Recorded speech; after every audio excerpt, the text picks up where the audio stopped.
Bħalissa fuq il-bajjiet tagħna 4 bejtiet ta' fkieren qed jitħarsu minn numru ta' volontiera biex fil-ġimgħat li ġejjin ifaqsu u jirritornaw fil-baħar.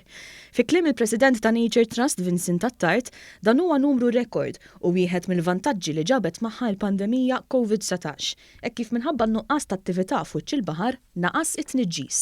Waħda hija li kien hemm inqas dajes fil-bidu tas-sajf fil-baħar minħabba l-Covid. Allura kien hemm inqas noise pollution ngħidulu u dan attratta bħalma rajna anki dniefer pereżempju ma' Malta pereżempju għandna wkoll ħafna fkieren fuq il-naħa tal-Majstral ta' Malta li tiġu rekordjati.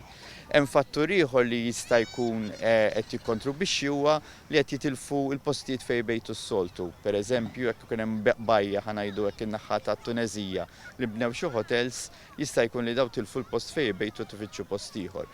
Maż-żewġ bejtiet fil-bajja tal-Għadira fil-Mellieħa stajna ninnotaw numru ta' voluntiera li tawħina mal-ħarsien tal-bejtiet. Attard spjega li parti sostanzjali ta' dawn huma barranin li ġew Malta apposta għal dan il-għan. Fit-2018 ma kenniex il-problema tal-Covid, kellna ħafna nies li bbukjaw u ġew.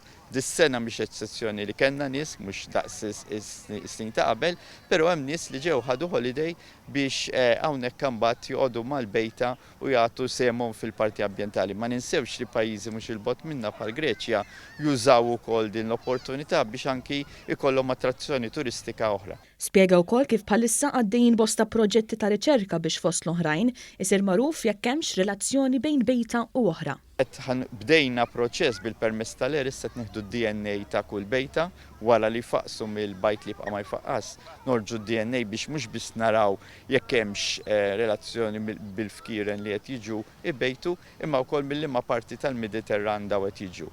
Il-President ta' Nature Trust tem jispjega li l-ħsibu li sal-bidu ta' Ottubru kull bejta tkun tbatlet.